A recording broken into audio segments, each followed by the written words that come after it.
Amigos televidentes, muy buenas noches. Buenas noches a quienes sintonizan Diálogos. Diálogos, programa producido por el Instituto de Estudios de las Culturas Andinas y que lo que busca es promover la reflexión crítica, la apertura a la diversidad y la descolonización con el fin de alcanzar un espacio de diálogo intercultural, de tolerancia, de respeto a las diferentes matrices culturales, ¿no? Ese es el objetivo, el deseo que siempre anima a quienes estamos detrás de IDECA. El día de hoy vamos a desarrollar un tema interesante, singular, y que es parte del trabajo que desarrolla IDECA, es el referido al diálogo o los diálogos interreligiosos, ¿no? Entonces ese es un tema que quizás mucha gente, muchos amigos no lo han escuchado, no lo conocen, y bueno, vamos a conversar un poco de qué se trata, orientar un poco la mirada hacia este importante tema del diálogo interreligioso. Para ello nos hemos invitado a Amparo Alvarado Palacios. Ella es teóloga voluntaria y vamos a conversar con ella de esos temas. Inmediatamente el saludo de Amparo. Amparo, muy buenas noches. Buenas noches, Ela. Bueno, vamos a conversar un poco sobre los diálogos interreligiosos, ver en qué consiste este encuentro, esas posibilidades de encuentro que existe entre las diferentes manifestaciones religiosas. Bueno, tenemos un video y te invito a que veamos un video, es una entrevista y sobre la cual podemos incluso ir conversando sobre el tema. Así es que vamos inmediatamente con el video que el equipo de producción ya tiene preparado para todos ustedes. Yo escuché en otro lugar en Bolivia, en algún momento, no sé si era durante la visita del Papa o en qué momento, que uno de los dirigentes andinos tenía un momento en que quería como devolver la Biblia, digamos, al obispo, al mismo Papa, algo así, que no se ha servido mucho en nuestra zona, era su deseo de decir, ¿no? Pero eso no ha sido mi experiencia acá. Mi experiencia acá es que sí, hay muchos pedidos de misa, hay sobre todo en la cuestión de difuntos, más que nada, ¿no? Pero también en las fiestas, también, que se ve con mucha alegría, mucho sacrificio, mucho gozo también, mucho baile, por no entrar en todos los detalles de la fiesta, pero sí, entonces ha sido una riqueza eso. Y una cosa que sí experimenté yo en los años 79 hasta 78, hasta 82, tiene oportunidad de vivir en una comunidad campesina, incluso una comunidad histórica de Huancho Lima, por el lado de Huancané. Y yo recuerdo en sus fiestas, creo que era, que había la cuestión de tener su misa de fiesta en su capilla. Entonces, mi sorpresa que yo pensé, porque Huancho Lima tenía sus varios sectores, yo pensé que estaba lleno, pero era poca gente que llegaron para la fiesta. Es que todos estaban ya preparándose para el baile, para los conjuntos. Pero llegaron las autoridades, los alfarados. Entonces tuvimos nuestra misa en la capilla, mucha participación, mucha devoción. Y después termina, creo que había una pequeña procesión en la plaza, no estoy seguro. Y entonces ahí nos sentamos para acompañar ahí. Y al lado del templo, entonces terminada la misa, ya comenzaron a poner las hojas de coca en el vaso y para hacer como una chaya con las hojas más o menos, para ver. Entonces yo sentí que eso sí expresaba mucho de la intuición andina, de que una cosa era la parte misa, otra parte era la parte más andina de la coca. Entonces, por otra parte, nadie había propuesto, y hasta ahora nadie ha propuesto, que esto sea parte íntegra de la misa. A veces nosotros los sacerdotes quisiéramos que sea más íntegro en la misa, pero de las personas andinas nadie me ha reclamado, digamos, eso, ¿no? Y sí, entonces para la gente en Huancho yo sentí que eso era la manera de hacerlo, hacer las dos partes. Entonces se comienza momento de misa, momento andino, y después el momento de baile, de confraternidad, de socializarse, de alegría. Entonces, sí, yo no sentí que... Y las personas que han hecho el rito con la coca, yo creo que estaban presentes en la misa. O sea, no era como que son dos religiones que no tienen que ver uno con otro. No, eran juntos, en cierta forma. Hemos visto un pedacito de una conversación con Miguel Brix. Quizás tu primera impresión, Amparo, sobre este diálogo con Miguel. Me parece que el padre Miguel está haciendo justamente ese gesto de entender esas dos expresiones de fe, ¿no? La fe cristiana y la fe andina, y no se sorprende, no lo margina, sino lo acoge. Me parece eso, mi primera impresión. Así es. Quizás, Amparo, un poco para ubicar al televidente, cuando hablamos de diálogos interreligiosos o diálogo interreligioso en singular o en plural, en realidad, ¿a qué nos estamos refiriendo? Nos estamos refiriendo, en primer lugar, a una mente abierta, a desmitologizar, a descolonizar, si quieres, lo que hemos entendido por religión, ¿no? Porque muchas veces entendemos lo religioso o la religión como algo cerrado y donde ahí encuentras la salvación y no en otro lugar, donde tienen sus propias maneras de expresar que solamente son válidas, ¿no? Quieren universalizar, cada religión quisiera universalizar su propia manera de expresión de fe. Pero si entendemos desde el diálogo, entendemos que hay diferentes maneras de expresar la fe, hay diferentes creencias que todas son válidas y respetables, ¿no? Si no tenemos de presupuesto lo diferente, no podemos entender lo de diálogo. Claro, esa suerte, tú has mencionado una expresión muy clara, ¿no? El hecho de un poco tener una apertura mental y también considerar que la religión no es un espacio que está completamente cerrado, ¿no? Porque a veces se tiene siempre la impresión o la idea de que la religión es un espacio cerrado, ¿no? Y que no recibe influencias, no acoge otras tradiciones, otras manifestaciones. Así es, y no es así, pues, ¿no?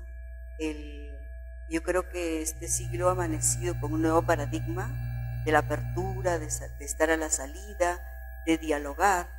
Entonces eso supone un cambio de mentalidad, un cambio incluso de manera de verse a sí mismo, ¿no? Al ser humano, al mundo, a Dios, ¿no? Incluso cuando uno cree que tener una fe, seguir esa fe, testimoniar esa fe, es que estás con un afán proselitista con el resto, y ahora no se concibe una convivencia armónica de esa manera, ¿no? Sino al contrario, tenemos que estar abiertos, que hay pluralidades culturales, hay pluralidades de fe y pluralidades de religión. Claro, eso es esa manera de ver la religión choca un poco con algunos, no sé si las palabras son costumbres, hábitos antiguos, ¿no? En la cual la religión tenía una postura un poco más dominante, fuerte y de poca acogida. Así es. Sí, todavía tenemos esas actitudes, esas conductas. O sea, una evangelización colonial, ¿no? Que fue de imposición de la fe, estoy hablando de la católica, y seguramente que en otras religiones también ha tenido ese proceso, ¿no?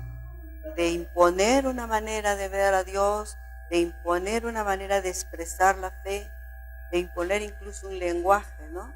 En contra muchas veces de las propias culturas, ¿no? Que contradecían su manera de vivir y de hablar. Yo creo que eso ahora, precisamente con una mentalidad más dialogante, está intentando desterrar, ¿no? Y también el hecho de que en el caso más peruano, latinoamericano, ¿no?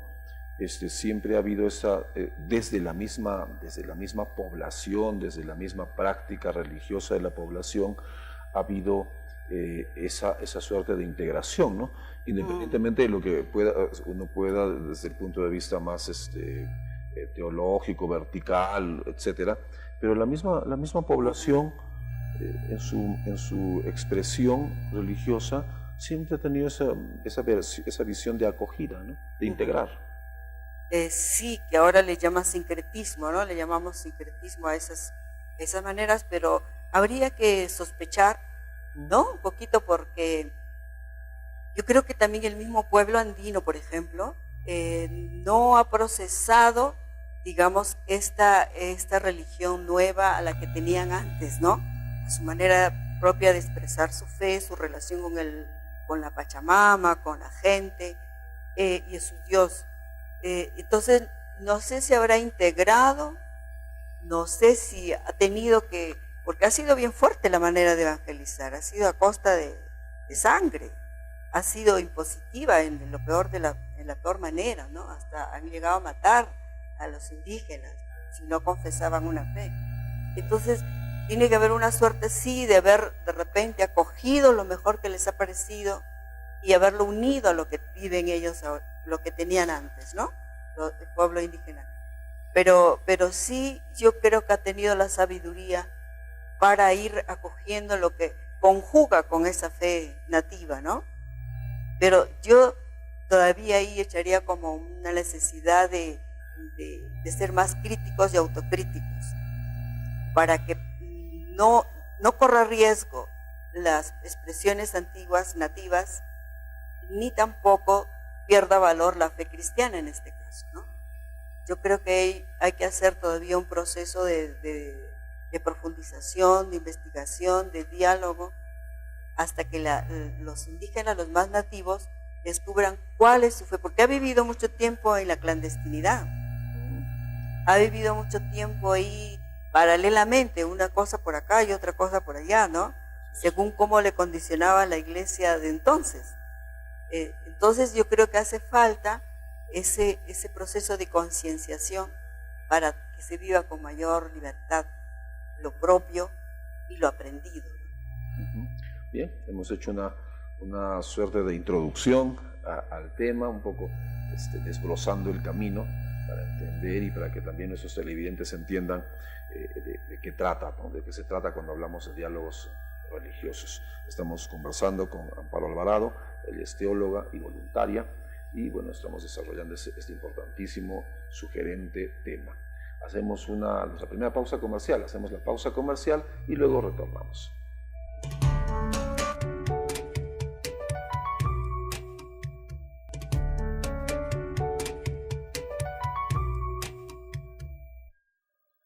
Bien, y como decíamos, estamos conversando en el tema de hoy, es sobre diálogos interreligiosos.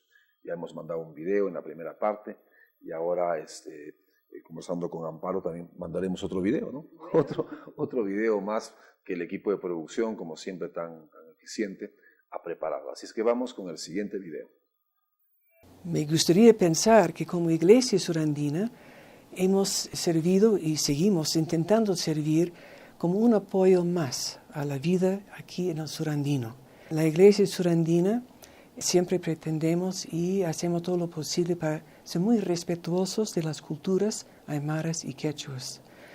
Y además de partir de la realidad, de insertarnos en la realidad de acá para conocer muy de cerca la problemática, de conocer las preocupaciones de la población, sus alegrías, sus tristezas, sus preocupaciones, y acompañar a este pueblo en su caminar, e ir juntos como un solo pueblo, buscando alternativas a las cosas que causan preocupación.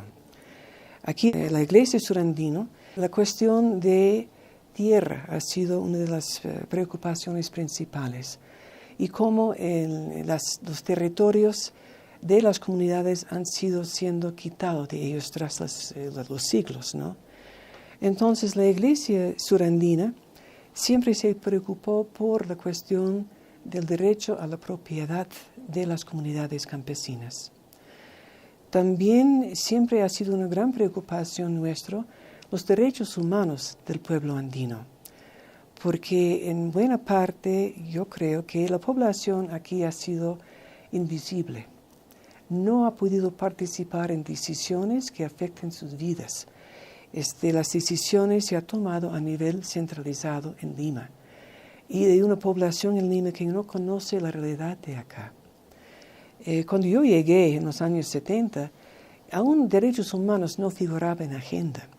Fue visto como algo extraño de otro país, ¿no? Y no había conciencia todavía de la importancia de los derechos humanos para la vida de cada ser humano aquí en el surandino y por todo el mundo. Y que tenemos aquí igual derecho como cualquier otra persona en el mundo y que sí tienen que tomarnos en cuenta, especialmente cuando se trata de decisiones que afectan la vida nuestra aquí en esta parte del mundo y también la vida de la Pachamama.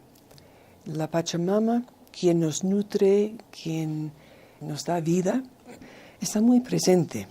Sin la Pachamama, nadie vive, ninguna criatura viva en esta tierra vive. Sin el cuidado del Pachamama y el cuidado que nosotros tenemos que ofrecer a la Pachamama. La creencia de que la Pachamama es un ser vivo es la pura verdad, ¿no? Es una cosa que yo creo que todo el mundo podría aprender de la población andina, que nosotros no somos dueños de la Pachamama, más bien es nuestra casa. Aquí vivimos y somos criaturas más acá, junto con todo el resto de la creación. Y la Pachamama es ser viviente, no es algo muerto, sino viviente. Es ahí donde yo creo que como Iglesia Surandina hemos intentado ser un autor activo en apoyar al pueblo, en buscar ser reconocido en sus derechos y su dignidad. Bien, hemos tenido unas palabras de la hermana Patricia Ryan, algunas ideas con las cuales enfocar, darle una vuelta ahí, que podamos Claro, conversar. yo creo que de la experiencia que dice Patricia, podríamos conversar, por ejemplo, ¿qué es dialogar? ¿No? Creo que hablamos en muchos niveles, en muchos espacios de diálogo, entre parejas, entre grupos, entre culturas. Pero, por ejemplo, ¿negociar es dialogar? Claro, una buena Podría ser.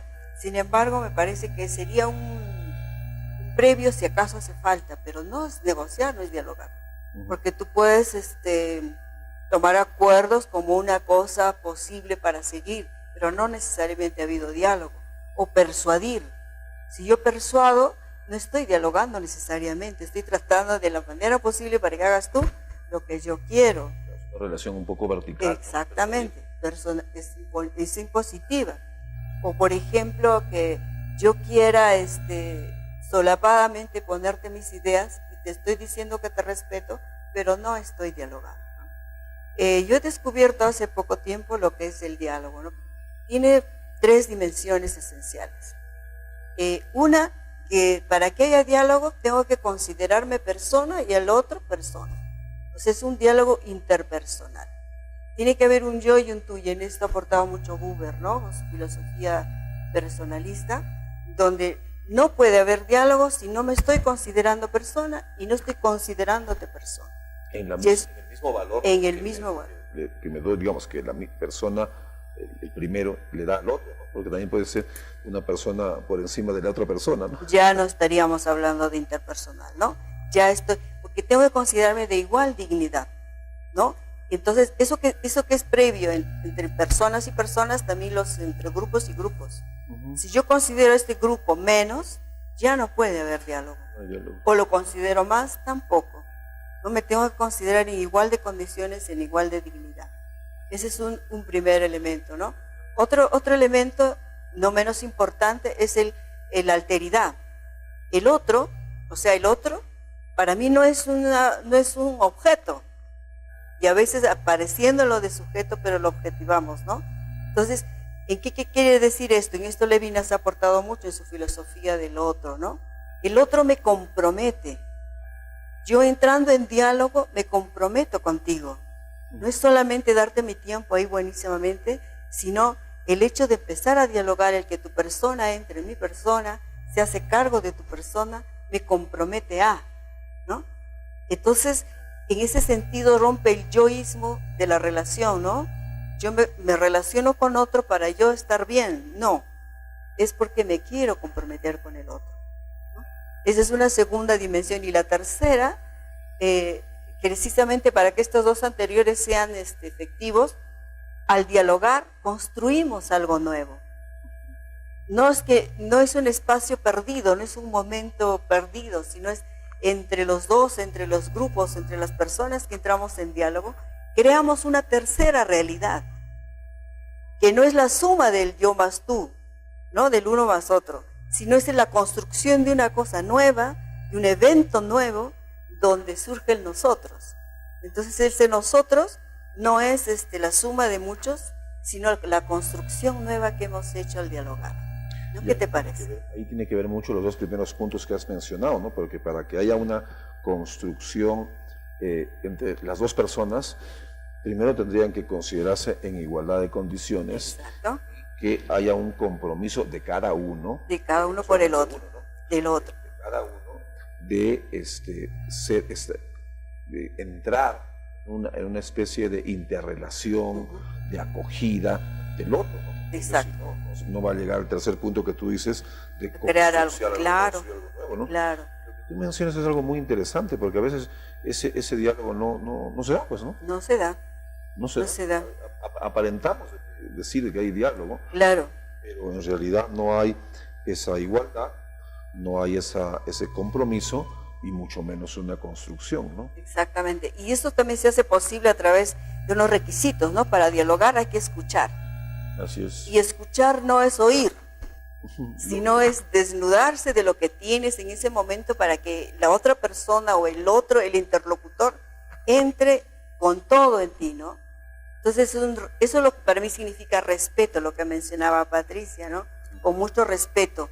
Ese es escuchar, estar callado, callada, en silencio, donde no están mis previos, mis preconceptos, mis prototipos, mis estereotipos, etc. Entonces yo entro a dialogar limpia, ¿no? Abierta totalmente. Ese es escuchar. Entonces, que también hablamos mucho, ¿no? Escúchame, te escucho, pero no estamos haciendo realmente un proceso. Ese escúchame, quizás no es tanto escúchame, ¿no? Sino quizás óyeme, ¿no? Exactamente. Bien, en esa misma línea, Amparo, en el diálogo interreligioso, en nuestro contexto, en la Iglesia del Sur Andino, particularmente, ha habido una etapa en la cual se valoraba mucho, se discutía mucho la inculturación. Ah, sí. Y después, no sé, parece que desde ahí hemos pasado a un siguiente nivel. Pero quizás primero aclarar en qué consistió esto de la inculturación que se practicaba, que era un planteamiento, ¿no? Planteamiento eclesial, sí. Esto surge después de Vaticano II y todas las conferencias latinoamericanas. Hubo un primer intento en ese llamado que nos hacía la Iglesia de acercarnos a las realidades humanas, culturales, de pobreza de los pueblos. Se hizo, en vez de imponer, digamos, la fe o el Evangelio, se habló de inculturación. Es decir, vamos a tratar de que el Evangelio tome formas de las culturas, ¿no? Entonces, al final era la misma fe cristiana, tomando algunas expresiones de las culturas donde estaba. Al final de cuentas, seguía siendo una imposición, ¿no? Porque esta es la verdad del Evangelio y que vamos a tomar forma de las culturas o de los grupos a las que vamos. Sin embargo, ahora se habla de interculturalidad, que es diferente. El Evangelio o la fe cristiana va como una cultura más, que se pone a dialogar con las otras culturas y a ver si creamos ese tercer elemento entre esas dos culturas y construimos algo juntos. Eso sería dialogar interculturalmente, ¿no? No te impongo, no te persuado, no te conquisto, sino aquí te ofrezco mi fe cristiana y tú ofréceme la que tienes y a ver dónde nos encontramos. En este sentido, el encuentro es la verdadera alegría, ¿no? del diálogo de las dos partes. Claro, esa diferencia que tú marcabas entre la inculturación y la interculturalidad, por un lado, y después el paso de una iglesia o un planteamiento de inculturación a la interculturalidad, en el fondo es un desafío, ¿no? Así es. Un desafío fuerte, no es tan fácil, ¿no? Exactamente, sí, hay muchos autores que están tomando la palabra en este sentido, nos dicen que hay que renunciar a muchas cosas. Así es. Para hacer la interculturalidad tenemos que renunciar a cosas sagradas que teníamos, a cosas que eran así, tendrían que seguir siendo así, pues ya no, ¿no? Incluso a relativizar doctrinas, costumbres, hasta tu fe cristiana, no en el mal sentido de la palabra, ¿no? Sino en el sentido de que voy a ponerme para la autocrítica, para la crítica y para buscar juntos. Eso supone desnudarse, pues, renunciar, ¿no? A un modelo, a una manera de entender la vida. Porque en la interculturalidad hay 3 elementos que a mí me parecen muy importantes, que es tener en cuenta la memoria, ¿no?, de los ancestros en cada cultura, tener en cuenta la identidad que ya vamos asumiendo en el presente después de que hacemos memoria, pero también proyecto. O sea, cada cultura tiene una manera de proyectar su vida. Entonces la fe cristiana o cualquier fe tiene que entrar teniendo en cuenta esos 3 aspectos, ¿no? Porque, o sea, no es solamente hacer la misa en quechua. Claro. No es solamente cantar en quechua o en aymara, ¿no? Sino es descubrir la riqueza que hay en ese pensar en quechua, pensar en aymara, sentir en aymara, ver el mundo en aymara, en quechua, que tiene que estar en diálogo con la manera de ver y sentir cristiano. Claro, ese es lo que acá menciona, es muy fuerte, y muchas personas que practican el catolicismo al modo antiguo, ante estos planteamientos que tú nos ofreces, es un poco chocante, ¿no? En el catolicismo tradicional uno tiene la idea de que hay cosas o hay elementos rígidos, inamovibles, no dialogantes, que se imponen, que se practican y que no se discuten, ¿no? Exacto. Cuando tú hablas de relativizar y poner en suspenso nuestras propias creencias, es algo fuerte, ¿no? Sí, Bien, vamos a seguimos charlando, ¿no? Estamos charlando de los diálogos interreligiosos, y la invitada es Amparo Alvarado. Ella es teóloga y voluntaria, y ya vemos cómo hay algunas cositas que a la manera tradicional ya está cambiando bastante. Vamos a una pausa comercial y retornamos.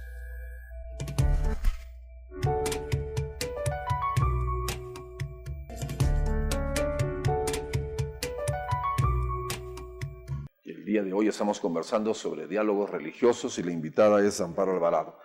Bueno, y hemos pasado ya 2 videos, y tenemos, Amparo, un tercer video que ha preparado el equipo de producción, una tercera entrevista, una tercera conversación, diálogo que hemos tenido. Ahí va el tercer video. Quisiera que veamos 3 puntitos. Uno, las iglesias pentecostales tienen mayor fuerza que la iglesia católica ahora, ¿no? Y yo creo que una de sus ventajas, o un punto por lo que hay más gente con estas iglesias pentecostales, es que se reconoce a la persona, ¿no? El pastor o la pastora se acercan, saludan a la persona, los hacen sentir parte de la comunidad, ¿no? Obviamente tienen unas expresiones que se tiende a sacar de la realidad, ¿no? Como en un ambiente muy espiritualista, que sería un riesgo, pero sí hay que reconocer esta capacidad de invitar a la persona, de acoger a la persona. Sí, quizás por eso tienen tanta fuerza. Con respecto a los jóvenes, yo tengo como 2 intuiciones, ¿sabes? Se tiende a juzgar a los jóvenes de que no están cercanos a su cultura, de que no tienen un vínculo espiritual, que no tienen una espiritualidad que los sustente, porque están más metidos en las redes sociales, ¿no? Yo creo que sí, en parte debe ser verdad, pero no en absoluto, ¿sabes? Porque los jóvenes tienen una capacidad, primero que son indígenas, todos somos indígenas, Y hay un grupo de jóvenes que sí se reconocen a sí mismos como indígenas, pero no se vincula el ser indígena con el ser pobre, y tampoco el ser indígena con el no saber otro tipo de ciencias. Al contrario, toda la sabiduría indígena la van combinando con tecnología, con carreras concretas. Entonces es como un indígena plus, ¿no? Porque se vinculan con distintos mundos, con distintas áreas tecnológicas, con distintas áreas científicas, pueden hablar distintos idiomas, pero no por eso dejan de ser indígenas. Y viven su espiritualidad de manera muy fuerte, ¿no? En medio de todo este caos que son las redes sociales, que es la vida misma, con una tendencia tan mercantilista, todavía viven su espiritualidad, ¿no? Hay gente que, en mi caso, ¿no? En el Carnaval de Oruro, jóvenes y adultos estamos bailando. Bailar 5 horas no es fácil, ¿no? Pero estamos ahí como recuperando, bebiendo de nuestro propio pozo para fortalecer nuestra espiritualidad. Dentro de eso también hay unas exageraciones, ¿no? Porque la danza, así como puede ser un encuentro espiritual para fortalecer espiritualidades que te ayudan a vivir, también se vuelve un espacio de exhibicionismo y de superficialidad. Pero eso ya es responsabilidad nuestra, o sea, de los viejos, porque somos nosotros quienes no sabemos compartir con ustedes, los jóvenes, los significados de nuestras danzas, de los pasos, de la ropa, del movimiento. Si ustedes no saben cuáles son los significados, obviamente se va a volver superficial. Por eso es una corresponsabilidad social y de pueblos indígenas compartir cuáles son los significados esenciales de nuestras danzas, de nuestras expresiones espirituales, para luego no quejarnos de que los jóvenes no se acercan. Mentira, es una corresponsabilidad con el futuro de la historia y con nuestro presente también. Y lo tercero que quería compartirte, ¿no? Cuando yo hablo de danzas, no hablo solamente de un hecho estético, ¿no? Sabiendo que la estética retoma la ética misma, ¿no? como modo de relación, pero también la belleza de este modo de relación, ¿no? En el caso de la danza de la morenada, también es un modo de resistencia y de denuncia, porque las canciones que se cantan son denuncias públicas de situaciones de injusticia, ¿no? Es un tiempo de libertad donde toda la gente que te está escuchando y que está bailando contigo, que te está aplaudiendo, está atenta a este grupo y sigue la música que canta. Por lo menos nosotros los cocanis cantamos y bailamos, no solamente bailamos. Por ejemplo, el Hacha Flores, uno de los autores y también parte de nuestra morenada, había compuesto en la década de los 80 una morenada que se llama Coca no es cocaína, ¿no? Y era justo en la etapa en la que era coca cero, ¿no? Y había una confusión fatal entre coca y cocaína. Entonces el Hacha compuso esta canción y dice: coca no es cocaína, coca no es cocaína, coca es la hoja sagrada, ¿no? Y toda la gente, quienes bailamos, estamos hablando de unas 1000 personas, y los que están a los costados cantan lo mismo. Entonces, a nivel subconsciente, estamos afirmando que la coca no es cocaína, que es la hoja sagrada, y se marca la diferencia. Entonces, son también espacios de protesta, de denuncia, ¿no? De resistencia. No solamente son espacios folclóricos. Y ese es un riesgo, sí, en estos 15 años, que folcloricemos nuestra cultura, que folcloricemos nuestro modo de expresión religiosa. Y creo que ese es el mayor peligro. Folclorizar, que sería lo mismo que volverlo superficial, sin sentido, vacío, sin ajayo, ¿no? Bien, en esta conversación que tuvo el equipo de producción con Tania Ávila, hay varios temas, ¿no? Hay Ahí está lo de las otras iglesias, lo de juventud, danza, espiritualidad y la coca. A ver si vamos por partes. Amparo, con respecto a la presencia de las otras iglesias, las iglesias evangélicas, que tienen también una manera muy particular de desarrollar su religiosidad, de desarrollar su propia ritualidad. ¿Qué podríamos decir de ellos?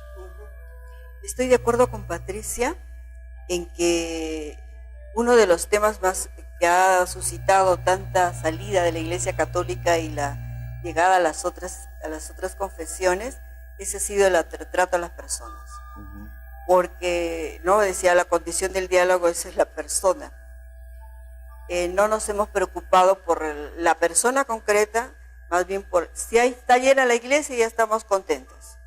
Pero no nos hemos saludado, no nos hemos visto, no nos hemos preguntado cómo te ha ido en la semana, ¿no? Y eso estamos pagando también, ¿no? O sea, la manera de acercarnos a las personas, tiene toda la razón. La Iglesia Católica se ha perdido mucho de esa dimensión. Y también un elemento que menciona Tania es el hecho de la participación y la espiritualidad de los jóvenes. Sí. Que a veces se piensa que los jóvenes solo están en sus redes, en la tecnología, y no desarrollan un mundo espiritual. El joven desarrolla un mundo espiritual. Sí, yo creo que aquí nos vendría bien entender de espiritualidad, ¿no? Porque no es el espíritu, las cosas del espíritu contrapuestas a las cosas del cuerpo, la materia, etcétera, ¿no? Yo entiendo por espiritualidad como ese motor que hace precisamente que tu vida tenga sentido, que tenga alegría, que se exprese de muchas maneras, ¿no? Es casi como la mística, ¿no? La mística de cada persona, de cada grupo. Yo creo que los jóvenes también la tienen, como la tiene, por ejemplo, puede decir, estos no han ido a misa, no han hecho ningún rito, pero sin embargo, cómo siembran, cómo cosechan, cómo se organizan. Hay una espiritualidad ahí, ¿no?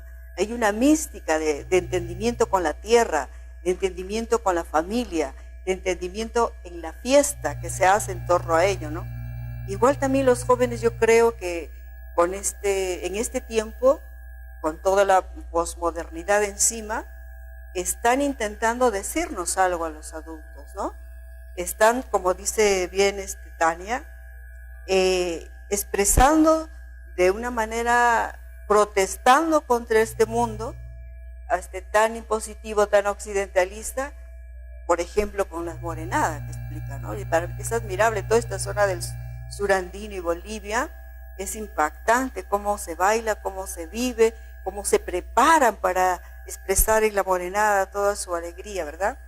Yo creo que allí nos están invitando a decir que esto todavía vale, es importante, tiene un mensaje y además también es como el momento oportuno para que celebren, expresen todo lo que la juventud tiene dentro, ¿no?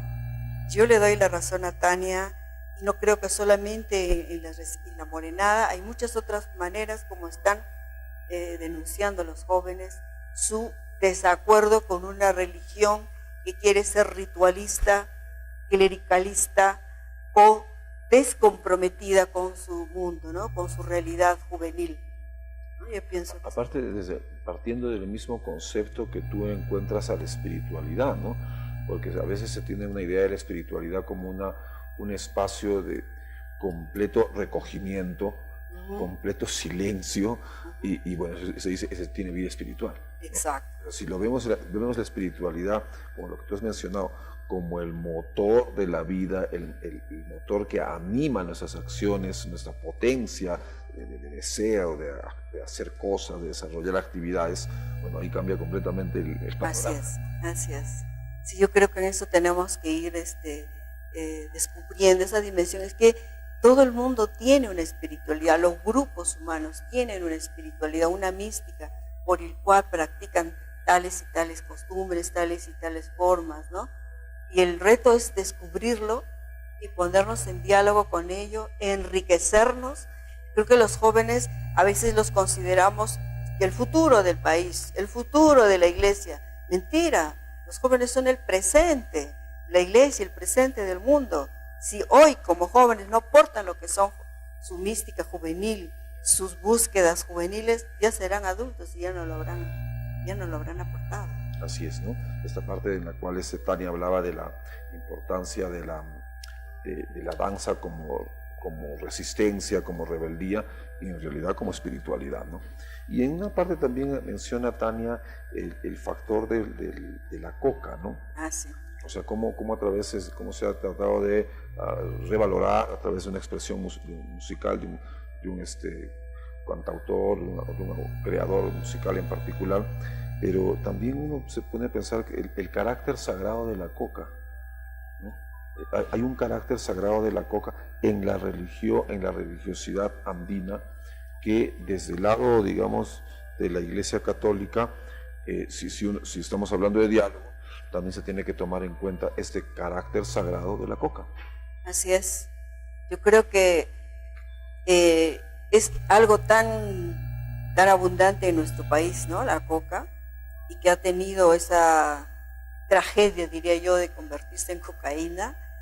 Realmente ha hecho perder el carácter simbólico y religioso que tiene, ¿no? Y que aquí en el sur andino he visto que lo viven, pero muy bien, ¿no? O sea, con mucha fuerza.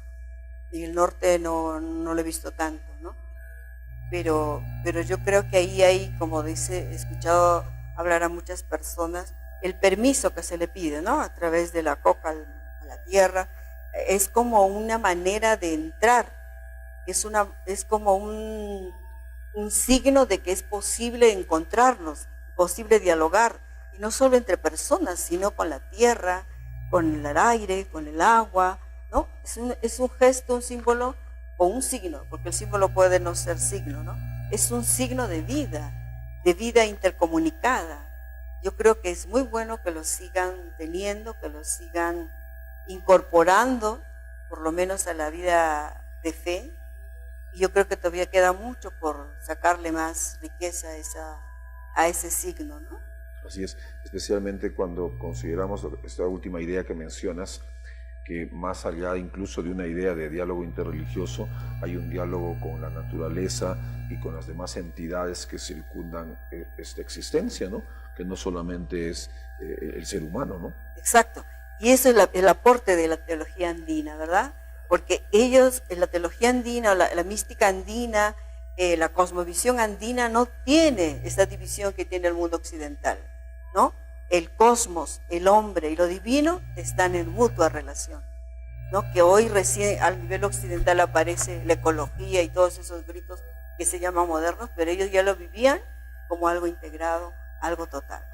Claro, y en realidad sobre la base de esa realidad se desarrolla pues ese diálogo, ¿no? Así es. Ese diálogo que muy bien lo mencionabas tú, que en el diálogo los que dialogan, que claro, cuando uno dice diálogo pueden ser dos, pero pueden ser más de dos. Pueden ser más. Sterman habla del polílogo, ¿no? O sea, que pueden ser, no porque sea diálogo dos, ¿no? Pues más de dos, pero que se encuentra un estado de igualdad, ¿no? De personas, de entidades que son iguales, que se comprometen unas con otras y que construyen un tercer elemento, ¿no? También me ha quedado esto realmente clarísimo y espero que también a nuestros televidentes les quede claro, bueno, muchas de las cosas que decimos, y que también, ya para finalizar, Amparo, decirle que el programa de IDECA está siempre colgado, todos los programas de TV de IDECA y los programas de radio también están colgados en el sitio web de IDECA,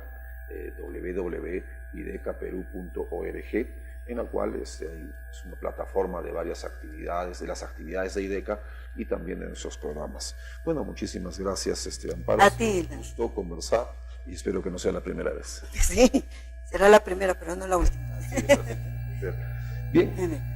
Gracias. Y llegamos así pues a nuestro punto final y vamos a simplemente mencionar siempre las actividades, recordar las actividades que desarrolla IDECA, especialmente para el día de mañana, ¿no? Que hay algunas para mañana y algunas para el día sábado. El día de mañana, no olviden que en el marco del 6º ciclo de conversatorios 2017 se va a desarrollar ya un tema vinculado a la parte religiosa. Son los 25 años en el sur andino de la comunidad benedictina. fenómeno monástico, diálogo interreligioso, diálogo interespiritual. Bueno, parte de lo que hemos conversado hoy día, ¿no? Así es que el día de mañana se desarrolla ese tema en el ciclo de conversatorios, que siempre a las 5:30 en la Dirección Desconcentrada de Cultura, la Casa de Conde de Lemus, ahí se desarrolla, ¿no? Y por su asistencia y por la asistencia que la gente ha venido desarrollando, se le va a entregar su certificación, ¿no? Bien, eso con respecto al ciclo de conversatorios. De igual manera, también mañana, pero en las horas de la mañana, a las 9:30, el programa Hablemos de Nuestro Mundo, programa que se emite en Radio Pachamama a las 9:30. El tema de mañana va a ser el tema que hemos tocado hoy en televisión, pero mañana en formato más radiofónico, diálogos interreligiosos. También mañana va este mismo tema, pero en un formato diferente.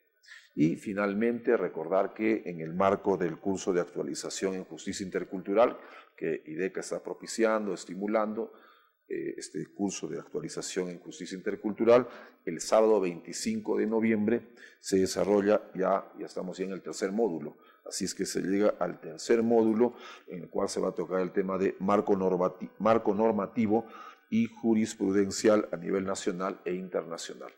Interesantísimo, realmente ha tenido una interesante acogida el curso de actualización en justicia intercultural.